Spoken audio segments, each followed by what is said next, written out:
La meditación de esta tarde va a tener dos partes. En la primera parte yo os invitaría a pensar en una imagen que pone San Ignacio en los ejercicios espirituales y es las dos banderas. San Ignacio era militar, era un soldado. Como bien sabéis, estuvo peleando contra los franceses cuando estos asediaron la ciudad de Pamplona y estuvo defendiendo el Alcázar, la fortaleza de aquella ciudad. De hecho, él cayó herido durante el asedio de la ciudad de Pamplona y es en su convalecencia cuando él se convierte. Este lenguaje y esta espiritualidad recia propia de los militares le acompañará el resto de su vida. Y entonces en los ejercicios propone una meditación muy curiosa que tiene que ver con el ejército.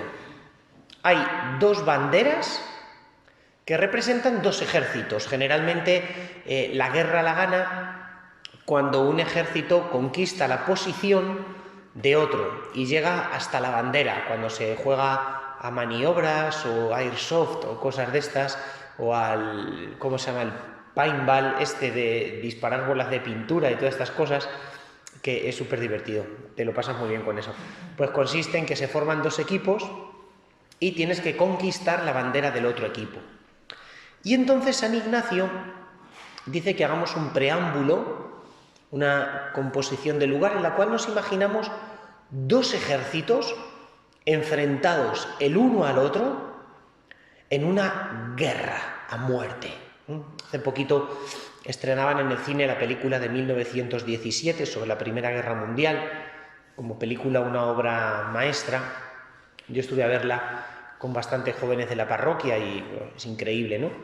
Narra la crudeza de lo que era en Europa la guerra de trincheras entre las potencias aliadas y las potencias del eje, Alemania y Austria. Y es terrible, ¿no?, cómo toman al asalto una trinchera unos contra otros hasta que al final conquistan la bandera, toman todas las posesiones. Bueno, San Ignacio pone este ejemplo porque realmente nuestro mundo es un mundo sumergido en una pelea titánica entre el bien y el mal. Esto aparece muy bien representado en el Evangelio de San Marcos. Fijaos que San Juan pone como primer milagro de Jesús las bodas de Caná, porque para él las bodas de Caná tienen una importancia teológica muy importante. Me llevaría mucho tiempo explicarlo, no quiero entrar en esto, pero la imagen de la nupcialidad, del matrimonio, para San Juan es muy importante. El Evangelio comienza con un milagro de Jesús, que es las bodas de Caná, y sabéis que San Juan escribe también el libro del Apocalipsis. Entonces se abre un paréntesis en las bodas de Caná y se cierra en el último capítulo del Apocalipsis, donde aparece la imagen de las bodas, la imagen esponsal, solo que en este caso las bodas de Cristo con la Iglesia. Bueno, pues San Marcos, en cambio, en su Evangelio presenta una lucha titánica entre Jesús y Satanás. ¿Cuál es el primer milagro de Jesús que nos narra San Marcos? Un exorcismo en la sinagoga de Cafarnaúm. Jesús aparece en el Evangelio de San Marcos peleando contra Satanás después del bautismo, en las tentaciones. El primer milagro que hace cuando va a predicar el Evangelio a los judíos en Cafarnaúm, que era una ciudad fundamentalmente judía, es un exorcismo, porque Cristo está en guerra contra el mal. Pero pensad que cuando Jesús va a predicar el Evangelio en San Marcos a la primera aldea que no es judía, sino que es pagana, como es Gerasa, ¿qué es lo primero que hace el Señor? Otro exorcismo. O sea, Jesús en el Evangelio de San Marcos inaugura sus misiones con exorcismos. Porque para San Marcos en el mundo hay una batalla entre la luz y las tinieblas, entre el bien y el mal. Y Jesucristo viene como un gran general a librar esa batalla. De hecho, San Marcos siempre emplea dos verbos cuando narra un exorcismo. El primero es que Jesús increpa al demonio, el verbo increpar. Y después emplea siempre otro verbo, que es el verbo cállate. Manda silencio al demonio. Bueno, si os dais cuenta, cuando en el Evangelio de San Marcos Jesús, en la escena de la tempestad en mitad del lago de Galilea, cuando los discípulos están aterrorizados en la barca, pensando que van a naufragar, justo en esa escena,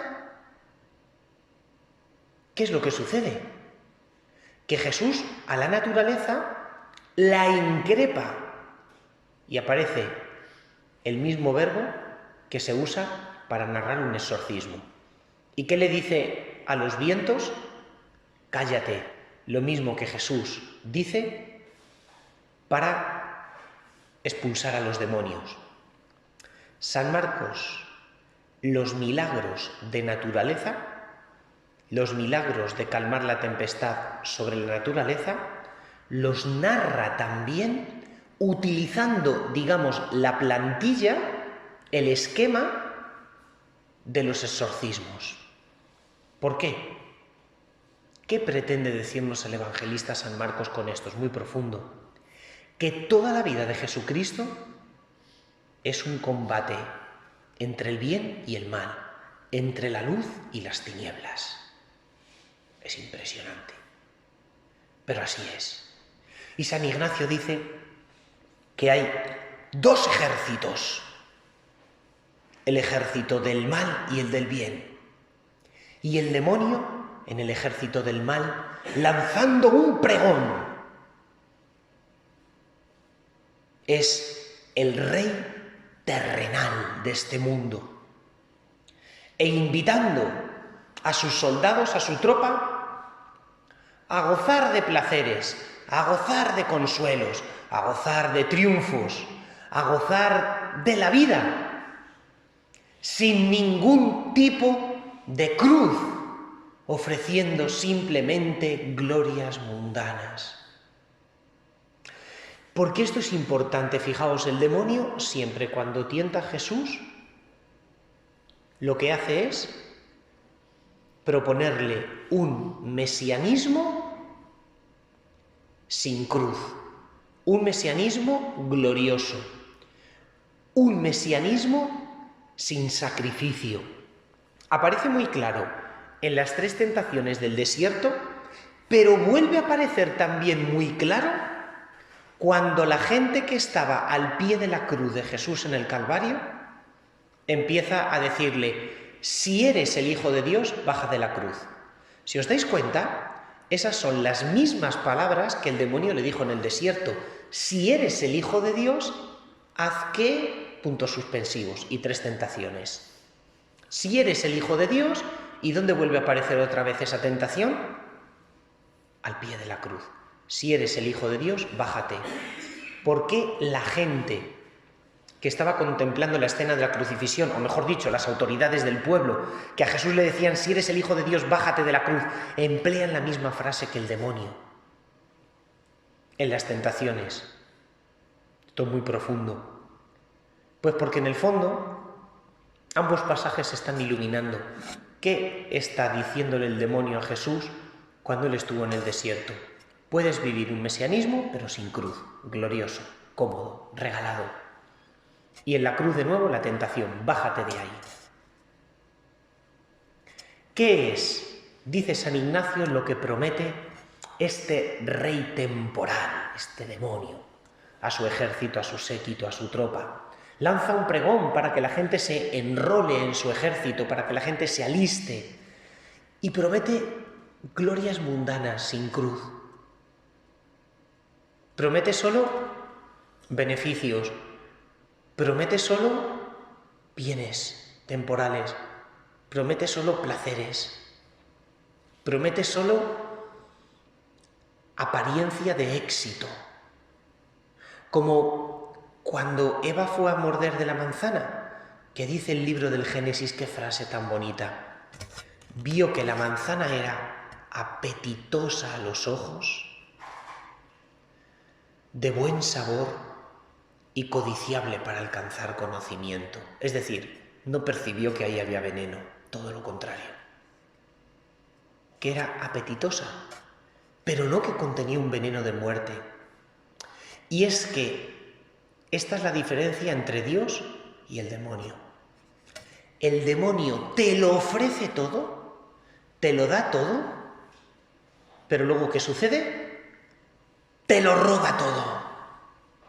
Y la manzana era apetitosa, era dulce y agradable a los ojos, contenía lo que dice el libro del Génesis, esa ciencia del conocimiento, era apetecible para alcanzar sabiduría. Sin embargo, cuando la muerdes, solo te transmite veneno y muerte. Y es así el demonio. Es así este rey temporal, que San Ignacio describe en la meditación de las dos banderas. Te lo está dando todo, te lo está prometiendo todo. Pero en el fondo, solo hay muerte en ese ejército. Mientras que por otro lado, tienes al Rey eterno, dice San Ignacio, a Jesucristo, que enarbola su bandera, la alza para que tú te alistes a su ejército, pero esa bandera es un estandarte que tiene una cruz. Y ese rey no está prometiendo una vida fácil, no está prometiendo una vida cómoda, está prometiendo sufrimientos, está prometiendo cruces, está prometiendo trabajos, está prometiendo noches y días de dolor, está dando cruz, pero después de seguir y de pelear esa gran batalla por ese rey temporal, al final, ¿qué es lo que te espera? Gloria y vida, luz, luz. Qué bonito. Hay dos mensajes. Y el mensaje del mundo tiene una palabra clave. El mensaje del mundo seduce. Atención a las seducciones. Porque el demonio siempre tienta seduciendo. Tienta por idealización. Ay, pero no te das cuenta que se puede vivir de otra forma. Ay, pero no te estás dando cuenta que se puede vivir sin cruz. Pero no te das cuenta que se puede estar viviendo mejor sin estar pasando las calamidades que pasas. Te está invitando a que desclaves los palos de la cruz y te fabriques 2 esquís con ellos y te lo pases bien. Pero hombre, rechaza la cruz. ¿Pero por qué lo vas a pasar mal con tu familia, con tu esposa, con tu marido, con tu... Manda la porra absolutamente todo. ¿Veis? Igual que a Jesús en el desierto, igual que a Jesús al pie de la cruz, igual que en el discurso de este rey temporal, el demonio te dice, manda la cruz a la porra y vive sin ella. Tremendo, ¿eh? Pero este discurso seduce, es que seduce, es que es tremendo. En el libro de los Proverbios, libro muy bonito, aparece en escena 2 mujeres. Es una reconstrucción un poco alegórica. La sabiduría, que viene de Dios y que se representa en forma de mujer, y la ciencia del mundo, que también se representa en forma de mujer. ¿A que no sabéis cuál es más guapa? La ciencia del mundo, que va seduciendo a aquellos que son incautos. Es bonito el libro de los Proverbios, porque aparece la ciencia del mundo, que es bullanguera, que va por las calles exhibiendo sus atributos, su belleza, y a los jóvenes incautos, que están mirando por la ventana, es decir, que no están centrados, los arrastra detrás de sí, se los lleva. Y cuando se quieren dar cuenta, ya es demasiado tarde porque están muertos. Y el veneno de su doctrina ha corrompido por completo sus mentes y sus corazones. Es tremendo. Esto aparece en el libro de los Proverbios. pero es siempre el actuar del demonio. Génesis, libro de los Proverbios, tentaciones de Jesús. Siempre exactamente es el actuar del demonio. Bueno, pues en contra de esto tenemos al Señor, que te está prometiendo una vida de trabajo. Y dice San Ignacio, es hora de que después de que has estado pensando en los afectos desordenados, pensando en el pecado, pensando en el amor que Dios te tiene con la encarnación, en su misericordia, en cómo te llama a seguirle, en cómo posa su mirada de amor sobre ti, tú tomes una decisión, o con Dios o con el mundo. Pero esto es una guerra. Se puede ser o del Madrid o del Barça, pero no de los dos. Aquí no se puede ser neutral. Esto es tremendo.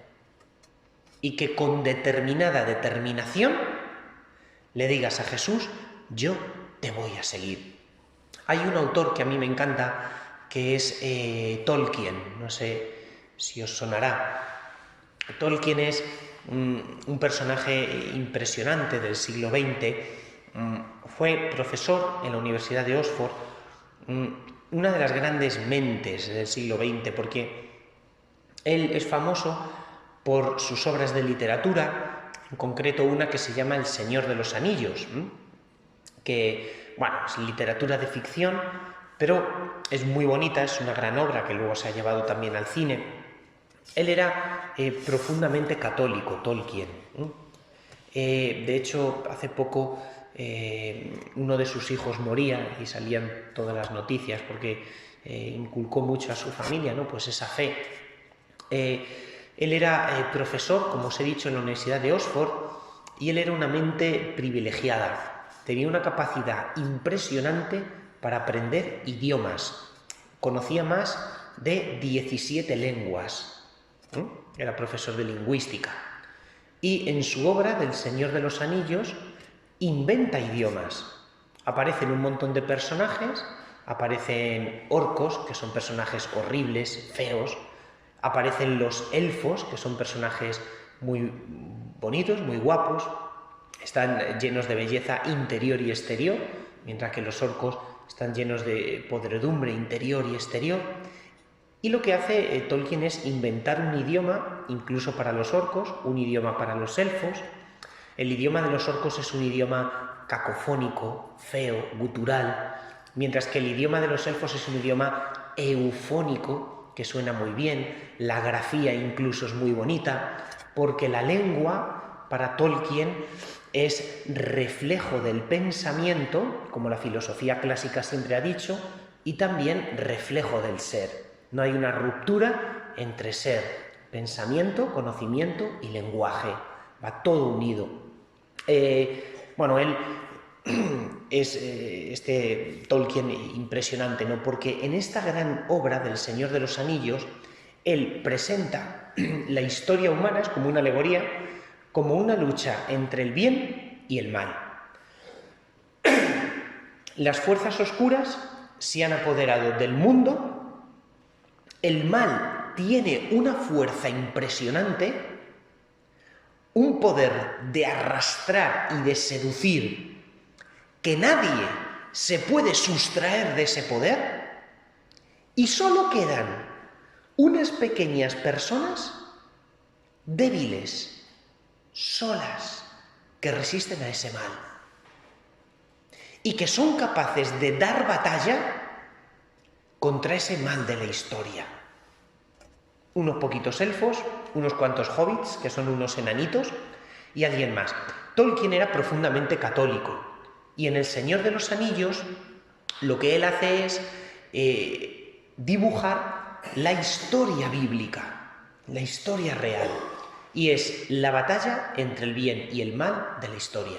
Un bien pequeño que aparece completamente acorralado y a punto de ser destruido, y un mal con una fuerza titánica, abrumadora. Pensad ahora mismo en la sociedad. Un bien, una luz, como es nuestra fe cristiana, que parece un mechero, una vela, que un leve soplido la puede apagar, y un mal que parece un vendaval inmenso. Y en esa obra del Señor de los Anillos, cada personaje tiene que escoger de qué lado está. No se puede ser neutral. Las personas que por miedo son neutrales y no apoyan a ningún bando, en el fondo terminan sirviendo al mal por temor.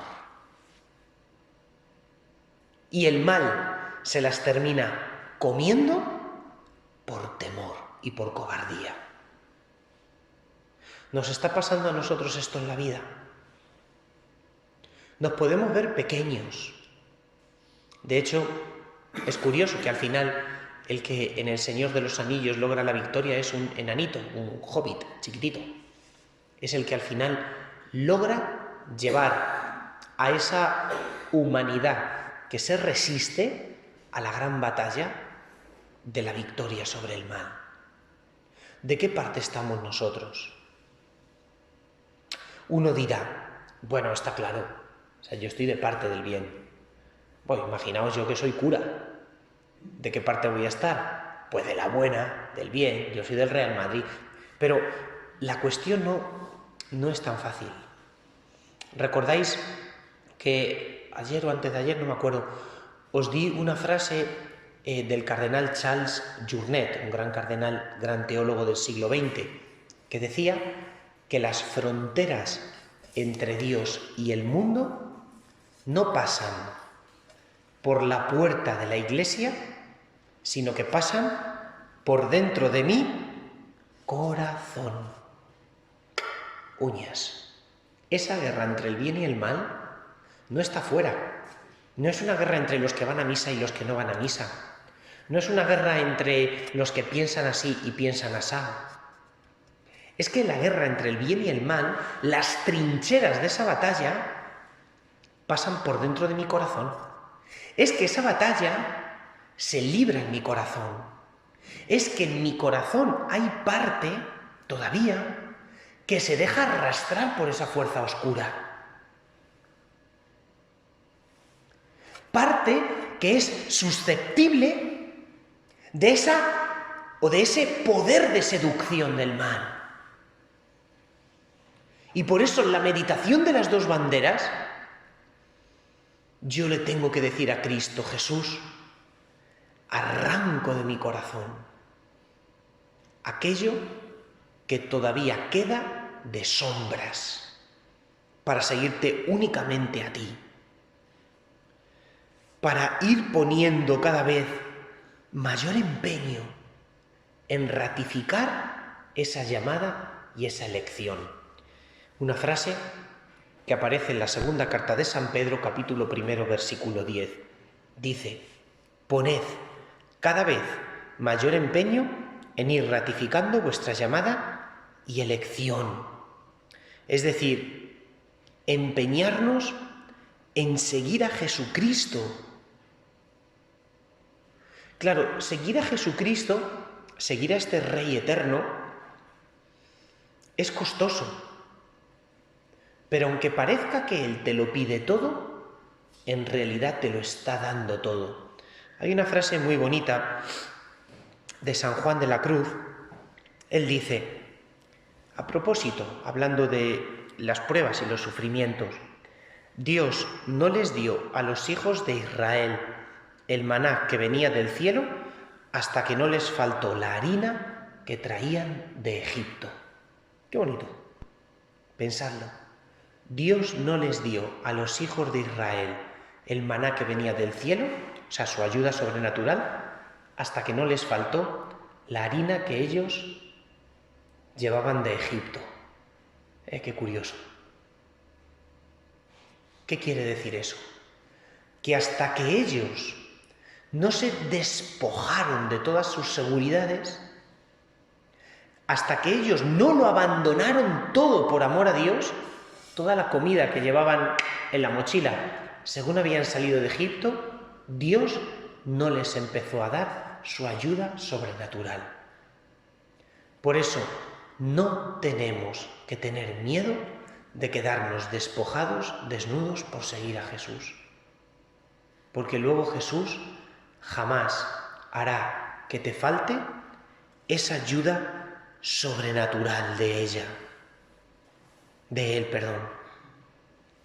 ¿Y qué tenemos que hacer en esta batalla? Primera frase de San Pedro, como os he dicho: poned cada vez mayor empeño en ir ratificando vuestra llamada y elección. Segunda frase de la carta a los Romanos, el capítulo 12. En la actividad no seáis descuidados, en el espíritu manteneos ardientes. Así se pelea esta batalla. Tantas veces estoy bajo el poder de la oscuridad y bajo el poder de las sombras, cuando en la actividad soy descuidado y cuando en el espíritu ya no estoy ardiente. Y Jesucristo está lanzando esta arenga para que tú milites en su ejército. Impresionante. Para que dejes de estar en tierra de nadie. Para que no tengas miedo. Para que, aunque te veas ahora mismo rodeado de fuerzas muy superiores a ti, como un asedio que tú estás aguantando ahora mismo en la vida, un asedio que estaban aguantando las fuerzas de la luz, porque las fuerzas de las tinieblas parecen rodear esa luz y apagarla. Así nos lo describe el libro del Apocalipsis también, leedlo, es un libro muy bonito, donde dice que el poder del mundo llega casi hasta destruir la luz, pero sin embargo al final la luz vence. Pues San Ignacio quiere que consideres eso, para que te determines a seguir a Jesús por completo. En el capítulo 3 de la carta a los Filipenses, os recomiendo leerlo, San Pablo, de alguna forma, pues reflexiona sobre lo mismo que nos está proponiendo San Ignacio aquí. Dice: lo que antes consideraba una ganancia, ahora lo considero una pérdida en comparación del conocimiento de Cristo mi Señor y de los padecimientos por Él. Qué bonito, ¿veis? Es exactamente lo mismo que en la meditación de las dos banderas. Lo que antes para mí era una ganancia, ahora lo considero pérdida. Y después, dice San Pablo, lo que para mí eran honores, ahora son basura. Esto es. Esa fruta apetecible que me está ofreciendo el demonio, apetitosa a la vista, basura. Es una fruta podrida por dentro porque solo tiene veneno de muerte. Lo que antes yo consideraba ganancia, capítulo 3 de la carta a los Filipenses, ahora lo considero una pérdida, una basura, en comparación con el conocimiento de Cristo mi Señor. Y hay otro texto muy bonito en el cual San Pablo vuelve sobre la misma idea, y es el capítulo 6 de la carta a los Efesios, en concreto de los versículos del 10 al 20, donde San Pablo describe a un cristiano vestido con una armadura, donde dice que nos pongamos la coraza, el escudo, el casco, el yelmo de los soldados, y cada una de esas partes de la armadura él la va identificando con una virtud, con la fe, con la esperanza, con la caridad. San Pablo imagina al cristiano como un guerrero que tiene que pelear una batalla. Y una batalla, que lo dice San Juan, que no es ni contra la carne ni contra la sangre, que quiere decir, no es una batalla contra realidades humanas, sino que dice San Juan que es una batalla contra los principados y potestades.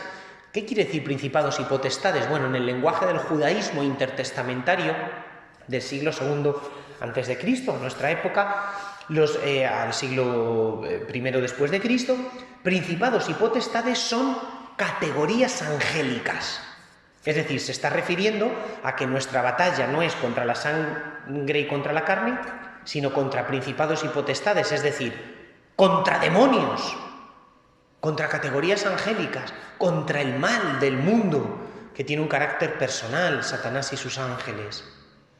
Y llega el momento de que con esta meditación yo me decante por Cristo, porque en mi corazón hay también sombras. Es muy bonito que en la obra de Tolkien, del Señor de los Anillos, estos resistentes, esta resistencia contra el mal, son pocos, pero también experimentan tentaciones. Es muy bonito, porque en muchos momentos el mal y el poder de seducción va tentando a cada una de estas personas que resiste contra el mal. Y todas, en el fondo, llega un momento en la obra en las cuales están en la cuerda floja y a punto de consentir entrar al mal en sus vidas. Pero finalmente triunfa la lucidez y nunca se dejan. Por eso nosotros tenemos siempre que resistir. La vida cristiana es una épica. ¡Qué bonito!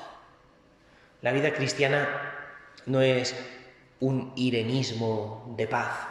Me hace mucha gracia el Padre Pío, porque se le acercó una vez una persona a decirle: Padre, necesito tener paz en el corazón. Y le decía el Padre Pío: pues yo nunca la he tenido. O sea, no es que nunca lo hubiera tenido, era un hombre que tenía una gran paz, seguro, interior, pero conocía una guerra en su propia carne contra el demonio, contra el mal, porque estaba ayudando a Cristo a redimir al mundo. Y al redimir al mundo estaba cargando también con el mal del mundo. Por eso, no tengas miedo, confía en Cristo. Aunque este Rey eterno parece que nos lo está quitando todo, en realidad nos lo va a dar todo, como dice San Juan de la Cruz. En cuanto te falte tu harina, verás que Él va a hacer que te llueva maná del cielo, que es muchísimo mejor que tu harina. Ratifica esa llamada y esa elección que Jesús te ha hecho en la meditación anterior, como dice la segunda carta de San Pedro, capítulo 1, versículo 10. Ponte esa coraza, como dice San Pablo en la carta a los Efesios, capítulo 6, para pelear. Y como dice San Pablo en el capítulo 3 a los Filipenses, estima como pérdida y como basura lo que el mundo y el demonio te está ofreciendo. Y solo pelea y lucha por Cristo. Qué bonito. Me encanta siempre que llego a esta meditación, pues leer en las vidas de los santos, especialmente en la vida de San Francisco de Borja. El ejemplo de su conversión para todos nosotros, para mí es siempre como una fuente constante de inspiración. Sabéis que San Francisco de Borja vive en el siglo XVI y pertenecía a una de las familias más famosas y adineradas de Europa, los Borja, o como se dice en italiano, los Borgia, porque también esta familia aterrizó por Italia.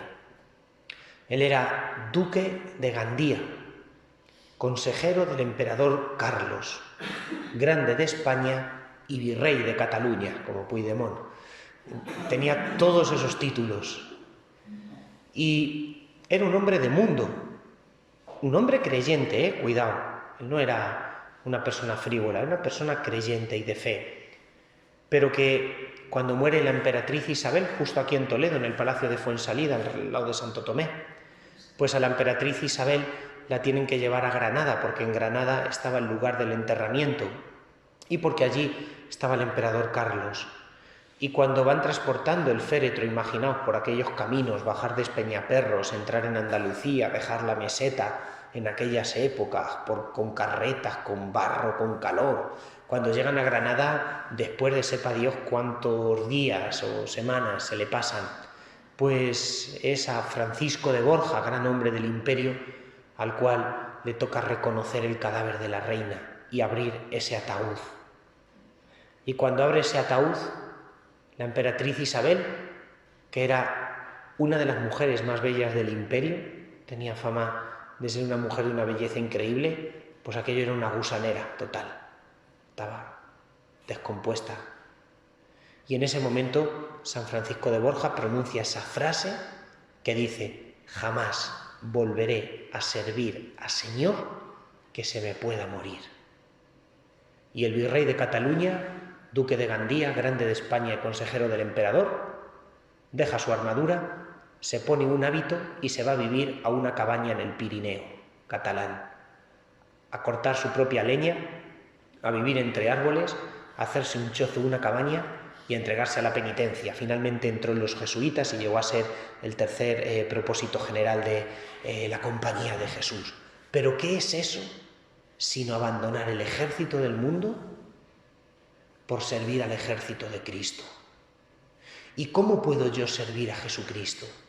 Con la entrega completa de mi corazón, haciendo de Él el centro de mis anhelos, el centro de mis sufrimientos. Y esta guerra contra el mal se puede pelear en cualquier rincón. Incluso en la cama de un hospital, incluso sin salir de mi casa, puedo estar luchando esta batalla contra el mal. Porque no es una batalla contra la sociedad. La gente a veces ve las noticias y parece que esta guerra es de unas ideas contra otras, de un partido político contra otro partido político, de un tal de un cual. Dice San Juan que no es una batalla contra la carne y la sangre, sino contra los principados y potestades, contra el mal de la historia. ¡Qué tremendo! Contra el demonio. Bueno, pues vamos a determinarnos por seguir a Jesucristo y por hacer del seguimiento de Jesús y de nuestra entrega a Él el punto focal al cual se dirige nuestra vida. Yo os invito a hacer esta composición de lugar, como dice San Ignacio, a escuchar estos dos discursos y también a bucear en esa vida del Señor, como nos la pinta el Evangelio de San Marcos, de lucha constante contra el mal. Y al final de esta meditación, yo creo que lo más bonito que se le puede hacer a Dios es rezarle esa oración que tiene San Ignacio, que es una oración de completa entrega. O sea, al final de esta meditación, el alma tiene que tener ya una disposición completa a cumplir la voluntad de Dios. O sea, tiene que ser como de decir, mira Jesucristo, a ti ya te lo entrego todo. De hecho, al final de esta meditación, pues ahí, es muy recomendable rezar una oración preciosa que tiene San Ignacio, que seguro conocéis. Tomad, Señor, y recibid toda mi memoria, todo mi entendimiento, toda mi voluntad, todo mi haber y mi poseer. Vos me lo disteis, a vos, Señor, lo torno. Todo es vuestro, dadme vuestro amor y vuestra gracia, que ésta me basta. Esa es la respuesta que da el soldado que ya solo quiere pertenecer a Jesucristo. Tomad, Señor, y recibid todo lo que soy, toda mi memoria, todo mi entendimiento, toda mi voluntad. Memoria, entendimiento y voluntad, según la filosofía clásica, son las tres potencias del alma, lo que se llamaba los principios metafísicos próximos a nuestras operaciones, según la filosofía tomista y aristotélica. Es tremendo, ¿no? Es como todo de lo que soy capaz, mi memoria, mi entendimiento y mi voluntad, todo es tuyo, Señor. ¿Recordáis cómo empezábamos estos ejercicios? Con el testimonio de aquella chica del Cotolengo que decía, gracias, Señor, te doy, porque me has dado la cabeza para conocerte y el corazón para amarte. Es lo mismo que dice San Ignacio, tomad, Señor, toda mi memoria, mi entendimiento, mi cabeza y mi voluntad, mi querer, todo ya es tuyo, todo es vuestro. Dame tu amor y tu gracia, que eso ya es lo que me basta. Y las seducciones del mal y las seducciones del mundo, para mí ya no cuentan nada, son como basura. Podemos aprovechar ahora a calentar nuestro corazón delante del Santísimo Sacramento y escuchar esta llamada que Jesús nos va a hacer desde la Eucaristía. Gloria al Padre y al Hijo y al Espíritu Santo, como era en el principio, ahora y siempre, por los siglos de los siglos. Amén.